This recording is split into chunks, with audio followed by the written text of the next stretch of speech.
Welcome students. आज हम लोग नॉर्थ ईस्टर्न इंडिया के लिटरेचर को कवर कर रहे हैं और इसमें पहला पोएम है लेटर्स फ्रॉम पहम्बीर। इस पोएम को लिखा है डेसमोंड खरमाउफ्लैंग ने, जो कि नॉर्थ ईस्टर्न कम्युनिटी को बिलोंग करते हैं, खासी कल्चर को बिलोंग करते हैं। और अब हम लोग शुरू करते हैं इस पोएम को। At sundown we set out in a car, past silent dark huts, cicadas buzzing the dusk। तो सनसेट के समय, शाम के समय ये कार में ड्राइव कर रहे हैं अपनी फैमिली के साथ, और जो नज़ारा है, जो माहौल है, वहाँ पे साइलेंट डार्क हट्स हैं, यानी एक विलेज सीन है, और कीकाडास बज़ कर रहे हैं। कीकाडास एक तरह के इंसेक्ट्स होते हैं जो कि हॉट कंट्रीज़ में पाए जाते हैं। तो ये माहौल है। और यहाँ पे एक्चुअली में बात ये हो रहा है कि ये जो पोएट हैं वो नॉर्थ ईस्टर्न कम्युनिटी को माइग्रेट करके कहीं जा चुके हैं। क्योंकि मैंने पोएम पूरा पढ़ा है तो मैं शुरुआत पे ही आपको बता दे रही हूँ कि पोएट नॉर्थ ईस्टर्न कम्युनिटी खासी कल्चर को बिलोंग करते हैं, बट वो काफ़ी समय से बाहर रहे हैं, माइग्रेट करके जा चुके थे उस लैंड को, मे बी फॉर एजुकेशन और फॉर जॉब अपॉर्चुनिटीज़।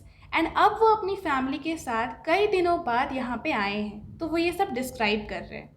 वो लिखते हैं, we have left the church far behind, glowing strangely in pallid arrogance. यहाँ पे चर्च सिंबलाइज कर रहा है इंग्लिश एजुकेशन को, वेस्टर्न कल्चर को, जो ब्रिटिशर्स लेकर आए या जो मिशनरीज लेकर आए। तो वो लिख रहे हैं कि हम लोगों ने चर्च को बहुत पीछे छोड़ दिया है। Church glowing strangely in pallid arrogance, pallid का मतलब होता है पेल। तो यहाँ पे चर्च को हम लोगों ने पीछे छोड़ दिया है। When they are driving in a car, then वो लोग बहुत आगे निकल गए और चर्च को पीछे छोड़ दिए। तो आपको सिंबॉलिक समझ में आ रहा है कि अब वो उस माइग्रेटरी लैंड को छोड़ दिए एंड अब वापस से अपने होमलैंड की तरफ जा रहे हैं। तो चर्च, जो कि पैलिड एरोगेंस को सिंबलाइज करता है, उसको वो दूर छोड़ दिए। Through the dust kicked up by our passing, and dust भी है वहाँ पे क्योंकि कार वहाँ पे मूव कर रहा है, मिट्टी का पूरा सॉइल है। तो वहाँ पे डस्ट जो है, they are kicked up by our passing. और उस डस्ट से क्या हो रहा है? उस डस्ट से जो चर्च है वो धुंधला हो रहा है। पोएट ये सिंबलाइज कर रहे हैं कि I have left the church far behind and I am now returning to my home land and to my community.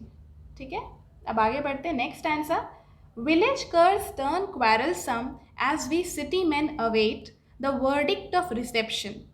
तो अब वो कई दिनों बाद वहाँ आए हैं। कर्स का मतलब होता है अनसिविलाइज्ड लोग, अनकेम्प लोग, untidy people, aggressive people.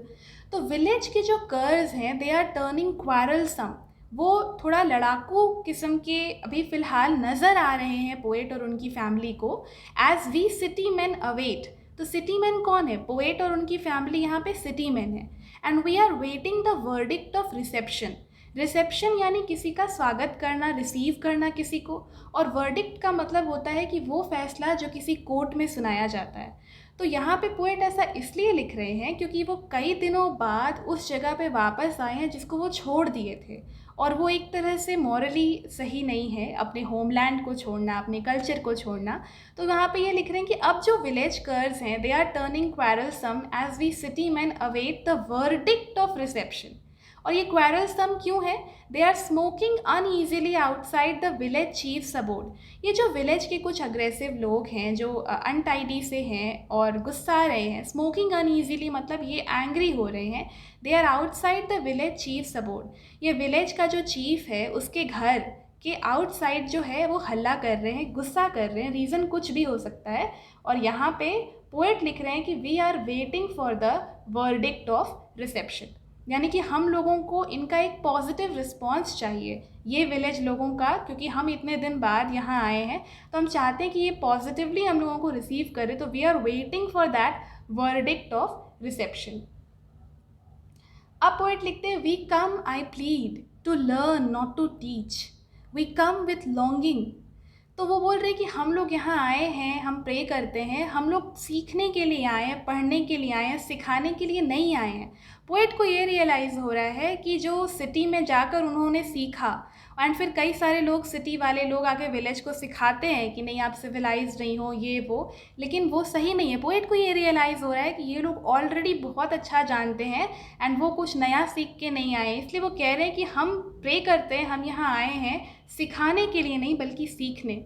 We come with longing, we come with desire we are the forgetful generation, हम वो जनरेशन है, हम वैसे लोग हैं जिन्होंने अपने कल्चर को भुला दिया। Our heart tapping a rhythm spawned in shame, spawned यानी गिव राइज टू। तो we are the generation and our heart is tapping a rhythm, मेरा जो दिल है, हमारे जो दिल हैं उसमें एक म्यूज़िक उत्पन्न हो रहा है, एक रिदम है, and which has been spawned in shame, यानी एक सॉरोफुल म्यूज़िक है। वो कंटेंट उस म्यूज़िक का ये है कि we are sorry that we left our culture, our community, a shame that splits our present from our past, we have suckled for so long on a wisdom of falsehood. Suckled is to feed from breast.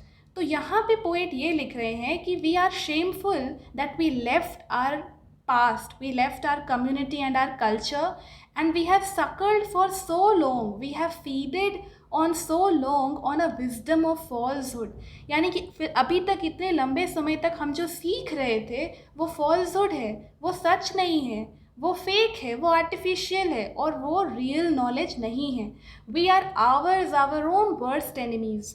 वो बोल रहे हैं कि हम लोग खुद ही हमारे worst enemies हैं, यानी हम लोग अपने कल्चर को भुला दिए, उस सच्चे ज्ञान को भुला दिए जो सही था, एंड उसको छोड़ के हम लोग कहाँ चले गए, आर्टिफिशियलिटी की तरफ चले गए, and modern education, English education की तरफ चले गए जो सही नहीं था। ये पोएट को यहाँ पे रियलाइज़ हो रहा है। अब नेक्स्ट आंसर है, a fire dances crazily throwing shadows on the hard mud floor and laughter swells like moonlight. तो यहाँ पे खासी कल्चर में, नॉर्थ ईस्टर्न कम्युनिटी में, जैसा कि आप फोटो में देख रहे हैं, एक फायर है, एंड लोग ऐसा करते भी हैं कि शाम के समय, रात के समय फायर जला के चारों तरफ they do some kind of dance, some kind of singing and they feast. तो उसी तरह का कल्चर यहाँ पे है, फायर जो है वो डांस कर रहा है, और शैडोज़ हार्ड मड फ्लोर में है क्योंकि अभी शाम का समय है तो शैडोज़ है, and laughter swells like moon light, and माहौल जो है वो खुश है, लाइक लग रहा है कि लोग खुश हैं। Someone breaks out in song. अब ब्रेकआउट का जो यूज़ है ये एक फ्रेजल वर्ब है जिसका मतलब होता है समथिंग विच स्टार्ट सडनली, और ये अक्सर किसी जंग, किसी वॉर या फायर के लिए यूज़ होता है। तो इसका जो ब्रेकआउट का मतलब है वो एक नेगेटिव चीज़ का सडन अकरेंस को लेकर है। एंड पोएट यहाँ पे क्या लिख रहे हैं, someone breaks out in song. तो यहाँ पे जो कोई है, यानी सब माहौल में खुश हैं, सबको ऐसा लग रहा है कि खुश हैं, बट उसमें से कोई जो है वो ब्रेकआउट करता है एक सॉन्ग में। तो यहाँ पे ब्रेकआउट एक मतलब नेगेटिव है, यानी वो जो सॉन्ग गा रहा है वो आदमी, वो सॉरोफुल है और सैड है। And hardened feet tap unsteady pun around the weird tune. But सब इस बात को समझ नहीं पाते हैं, सब उसको एक डिलाइटफुल सॉन्ग की तरह लेते हैं, एंड सभी कोई डांस करते हैं। And unsteady pun around the weird tune. पन का मतलब होता है कि जब एक ही वर्ड दो तरीके से यूज़ हो। जैसे एग्जाम्पल के लिए, N ambassador is a man who lies abroad for the good of his country. Lies का मतलब वहाँ पे रहना भी हो गया, और लाइज का मतलब झूठ बोलना भी हो गया। तो आपको पन, पोएटिक डिवाइस का मतलब समझ में आया। तो यहाँ पे पन का यूज़ कैसे हुआ है? पन यहाँ पे इसलिए है क्योंकि जिस गाने को सभी लोग एक डिलाइटफुल सॉन्ग समझ रहे हैं और जिस पे डांस कर रहे हैं, बट पन यहाँ पे ये है, कॉन्ट्राडिक्शन यहाँ पे ये है कि वो एक सॉरोफुल गाना है। ठीक है, वियर्ड ट्यून है, ट्यून वियर्ड है, यहाँ पे अजीब है, जिसके धुन में सभी कोई नाच रहे हैं, डांस कर रहे हैं। आगे बढ़ते हैं। Voices in tone, hands fashion leaf plates to hold food for the men from the big city. तो यहाँ पे सभी कोई, अब जैसे सिटी के लोग, ये पोएट और उनकी फैमिली आई है, सिटी के लोग आए हैं, तो वॉइसेस इन टोन, सभी कोई एक साथ, जो गांव वाले हैं उनका वॉइसेस एक टोन में है। And their hands are fashioning leaf plates, यानी वो ऑफर कर रहे हैं अपने गेस्ट्स को, खाना परोस रहे हैं। तो their hands fashion leaf plates to hold food for the men from the big city. तो ये खाना लेकर आए हैं सिटी वाले लोग के लिए। And I shove more brushwood into the fire. Poet यहाँ पे लिख रहे हैं कि मैं ब्रशवुड को और डाल रहा हूँ फायर में। फायर में ही वहाँ पे लोग खाना पका रहे हैं, जो विलेज के लोग इन सिटी लोगों के लिए खाना पकाए हैं, तो फायर में ही पकाए हैं। तो ये लिख रहे हैं कि आई शोव मोर ब्रशवुड। अब देखिए यहाँ पे ट्रिकी मीनिंग है। मीनिंग ये है कि जंगल जो है उसको जलाकर ही शहर बसता है। आप पेड़ पौधों को काट कर ही शहर बसाते हो, गांव को तबाह करके ही शहर जो है वो सिविलाइजेशन जो है, मॉडर्न सिविलाइजेशन उसका बेसिस है। तो यहाँ पे पोएट क्योंकि सिटी से कई दिनों बाद अपने विलेज में आए हैं, तो वो लिख रहे हैं I shove more brushwood into the fire. मैं और पत्तों को, मैं और वुड्स को जो है वो फायर में डाल रहा हूँ। तो यहाँ पे मतलब ये है कि मतलब विलेज वाले लोग तो मेरे से अच्छा बिहेव कर रहे हैं, मेरे लिए खाना लाए हैं लीफ प्लेट्स में, लेकिन मैं क्या हूँ, मैं वफ़ादार नहीं हूँ। मैंने अपने कम्युनिटी को छोड़ दिया, अपने कल्चर को छोड़ दिया। उनको एक गिल्ट फील हो रहा है, एक दुख फील हो रहा है, एंड वही इस लाइन के ज़रिए भी यहाँ पे बयां किया गया है। Udi squats on the floor. Udi एक मेल प्रीस्ट होता है खासी कल्चर का, एंड स्क्वैट का मतलब होता है to sit with bent knees and heels touching thighs और बटॉक्स। तो उस तरीके से यूडी जो मेल प्रीस्ट है वो फ्लोर पे बैठा हुआ है, gnarled हैंड्स एक्सटेंडेड। gnarled का मतलब होता है rough and grown to a strange shape because of old age और हार्ड वर्क। तो उसके जो हाथ है वो gnarled है, और उसके जो आईज हैं वो हुडेड हैं। हुडेड का मतलब होता है when excess skin droops from the brow bone above the top of the eye. तो यानी खूब काम करने की वजह से या एज की वजह से उनके आईज हुडेड हो चुके हैं, उनके हैंड्स जो हैं वो gnarled हो चुके हैं। वो यूडी जो हैं वो फ्लोर पे बैठे हुए हैं, and stealing tiny lights from the fire. वो फायर को देख रहे हैं, उससे टाइनी लाइट्स को स्टील कर रहे हैं और कहते हैं सी दिस डिप्लिन। डिप्लिन का मतलब होता है wooden board for egg break. एक तरह का लकड़ी का यूटेंसिल है जिस पर कि एग तोड़ा जाता है खासी कल्चर में, नॉर्थ ईस्टर्न कम्युनिटी में। और वो कह रहे हैं सी दिस डिप्लिन spattered made with good red mud, ठीक है, have stored centuries of prayers for harvest. तो ये जो लाल मिट्टी का बना हुआ बर्तन है, इसने सेंचुरीज से ही प्रेयर्स फॉर हार्वेस्ट को स्टोर किया है। अक्सर ट्रेडिशनल कम्युनिटीज़ में हार्वेस्ट फेस्टिवल मनाया जाता है, जैसे कि मकर संक्रांति भी एक हार्वेस्ट फेस्टिवल है कि नए तरह का फसल होगा, खेती होगा, तो उसके लिए लोग प्रार्थना करते हैं भगवान से कि हे भगवान आप अच्छी बारिश देना, आप सब तरह का जो मौसम का जो वेदर है एंड ऑल एवरीथिंग को फेवरेबल रखना, जिससे कि हार्वेस्ट अच्छा हो पाए, जिससे कि विलेज जो है उनके लिए फूड सफिशेंट क्वांटिटीज़ में रहे। तो उसी रेड मड में अक्सर लोग पूजा में बर्तनों का इस्तेमाल करते हैं। तो वही दिस डिप्लिन have stored centuries of prayers for harvest. इसने, इस डिप्लिन ने उनको उस प्रेयर्स को स्टोर किया है सेंचुरीज से। अ हंट, हंट इसलिए क्योंकि ये जो लाल मिट्टी है जिसका कि डिप्लिन बना है वो कुछ जगहों पर पाया जाता है। कुछ नॉर्थ ईस्टर्न कुछ ऐसे स्टेट्स हैं, कुछ ऐसे जगह हैं जहाँ से वो लाल मिट्टी लिया जाता है और फिर इस बर्तन को बनाया जाता है, तो इसीलिए अ हंट। अब आगे बढ़ते हैं। Our bellies understand hunger, our hands are shaped by it. हमारे स्टमक्स जो हैं, अब यहाँ जो पोएट हैं जो सिटी से लौट कर आए हैं वो कह रहे हैं कि हमारा स्टमक भूख समझता है। Our hands are shaped by it. Hands क्यों शेप हो गया है? क्योंकि यहाँ पे यूडी जो मेल प्रीस्ट है उसका हाथ कैसे दिखाया जा रहा है कि हंगर की वजह से, बहुत काम की वजह से या ओल्ड एज की वजह से उसका हाथ gnarled हो चुका है। तो वही पोएट भी उस चीज़ को एक्सपीरियंस किए हैं और इसलिए कह रहे हैं कि our hands are shaped by it, it is black as only good smoke can make it. और वो काला किस लिए पड़ गया है? क्योंकि काम करने की वजह से, कुकिंग करने की वजह से या कोई भी तरह का हार्ड वर्क करने की वजह से it has become black as good smoke can make it. It has told my children stories for countless years now. और मैंने अपने बच्चों को, क्योंकि पोएट तो नॉर्थ ईस्टर्न कम्युनिटी को छोड़कर कहीं और जा चुके हैं एंड फिर वो उनके बच्चों को कहानियाँ सुनाते होंगे अपने पुराने कल्चर के बारे में, तो वो बोल रहे हैं कि it has told my children stories for countless years now, so wait for the night to grow and endure our difficult ways. तो रात के होने के लिए वेट करो। रात के होने के लिए क्यों वेट करो? क्योंकि उसमें आपको हमारा डिफ़िकल्टीज़, हमारा सफरिंग नज़र आएगा। भूख जो है वो रात के समय में ज़्यादा बढ़ जाती है। दिन के समय में you can satisfy your self, but अक्सर जो होता है खासकर नॉर्थ ईस्टर्न कम्युनिटी में वहाँ पे ठंड पड़ती है, तो रात के समय you can feel more hunger within you. तो यहाँ पे पोएट लिख रहे हैं कि wait for the night to grow and endure our difficult ways. तो ये होता है। अब नेक्स्ट आगे बढ़ते हैं। यूडी strips to loin cloth and bares a hunched back.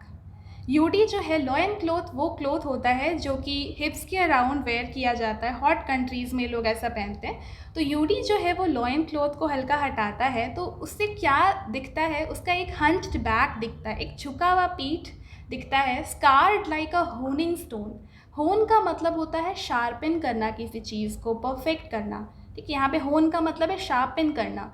तो उसका जो बैक है, जो पीठ है, जो झुका हुआ है, that is scarred like a honing stone upon which hungry blades lick like tongues. तो अब पोवर्टी की वजह से, हंगर की वजह से और हार्ड वर्क की वजह से उसका जो ओल्ड पर्सन का, ओल्ड थिन पर्सन यूडी का जो बैकबोन है, that has become like a honing stone. और उससे जो नसें या जो आप कह लीजिए जो हड्डियाँ हैं, दे या जो फ्लैश है, everything upon which hungry blades lick like tongues. ठीक है, तो इस तरह का वो नज़र आ रहा है, इमेजरी यहाँ पे यूज़ किया गया है। With trembling voice he gazes blindly at the night, tension cording his throat, like vines tying everything into a knot. तो कांपते हुए आवाज़ से वहाँ पे वो गेज़ कर रहा है नाइट को देख रहा है, रात को देख रहा है। और ही देखिए यहाँ पे यूडी के लिए ही वर्ड का यूज़ किया गया है, तो इसको एक फीमेल मत समझिए, एक मेल प्रीस्ट है, वो ब्लाइंडली देख रहा है, रात को देख रहा है। और टेंशन जो है वो उसके थ्रॉट को बांध रहा है, कॉर्डिंग का मतलब टाइम। टेंशन उसके थ्रॉट को इस तरह जकड़ लिया है जैसे वाइन्स जो है वो सब कुछ को एक नॉट में जकड़ लेते हैं, नॉट यानी एक जोड़। ठीक है, तो उस तरह से of one race of skin and blood chanting the songs. तो वहाँ पे दिखाया जा रहा है कि रात का माहौल है, नॉर्थ ईस्टर्न कम्युनिटी में फायर जल रहा है, लोग गा रहे हैं, डांस कर रहे हैं, वहीं पे यूडी जो है वो बैठा हुआ है। तो यूडी जो है वो रात को निहार रहा है, रात को देख रहा है और देखता है रात में क्या है। रात में अगर आप देखेंगे तो आपको एवरीथिंग ब्लैक नज़र आएगा, जैसा कि आप फोटो में भी देख रहे हैं। Of one race of skin and blood, and यहाँ पे इसके पहले हाथ का भी जिक्र किया गया कि हाथ जो है वो ब्लैक हो गया है गुड स्मोक की वजह से, हार्ड वर्क की वजह से। तो जब वो रात को देख रहे हैं एंड तो उनको ऐसा लग रहा है कि ये जो नेचर है वो भी उन्हीं लोगों के जैसा है, उसी ब्लैकनेस से वो कनेक्ट कर पा रहे हैं कि everything is the same, of one race of skin and blood chanting the songs. And फिर वो जो है गाना वो गा रहे हैं विद अ ट्रेम्बलिंग वॉइस, कांपते हुए आवाज़ से। मूविंग अहेड, लास्ट पैराग्राफ है, the stories burn our memories, a distant meteor searing. Meteor क्या होता है? ये जो फोटो है ये एक मीटियोर स्ट्राइक का है। मीटियोर एक स्मॉल पीस ऑफ रॉक होता है जो कि एक ब्राइट लाइन बनाता है जब वो अर्थ के एटमॉस्फेयर में एंटर करता है। यहाँ पे ये अर्थ है, तो ये अर्थ के एटमॉस्फेयर में जब एंटर करता है तो एक ब्राइट लाइन बनाता है नाइट स्काई में, तो ये होता है मीटियोर। और सीयरिंग का मतलब होता है इंटेंस और एक्सट्रीमली हॉट। ठीक है, सीयरिंग का मतलब होता है वेरी हॉट। तो यहाँ पे stories are burning our memories, a distant meteor searing. जब वो पोएट जो हैं, जो सिटी से आए हैं, वो ये सब स्टोरीज़ को याद कर रहे हैं, तो उनका जो मेमोरीज़ है वो लाइटन अप हो रहा है, they are burning our memories. And एक दूर से एक मीटियोर सीयर कर रहा है, यानी कि इन सब को देखते हुए उनको याद आ रहा है अपना पुराना बीता हुआ समय। एक डिस्टेंट मीटियोर जो है वो हॉट चमकता है। द अननेम्ड ग्लूम, ग्लूम मतलब दुख, एक बिना नाम का दुख उनको महसूस होता है। By their light I examine the great hurt I carry in my soul. तो पोएट को ये महसूस होता है, ये जो पहले तो ये सब कुछ वो देख रहे हैं, याद कर रहे हैं, उनका जो यूडी का या नॉर्थ ईस्टर्न कम्युनिटी के लोगों का जो कल्चर है, जो अभी भी पोवर्टी रिडन है, जो अभी भी हंगर रिडन है, उसको देख के उनको याद आता है उस बारे में। तो ये जो लाइट है ये उनके मेमोरीज़ का लाइट है, और इस लाइट में वो एग्जामिन करते हैं, एनालाइज करते हैं कि वो कितना बड़ा हर्ट जो है, दुख जो है, वो अपने सोल में कैरी कर रहे हैं। For having denied my own, क्या उन्होंने डिनाई किया है? उन्होंने अपने कल्चर, अपने कम्युनिटी को डिनाई किया है। तो that is the hurt which is carrying in his soul, that is the sadness, that is the unnamed gloom, जिसके बारे में पोएट यहाँ पे बात कर रहे हैं। तो ये था इस पोएम का summary, line by line explanation. I hope आपको पसंद आए।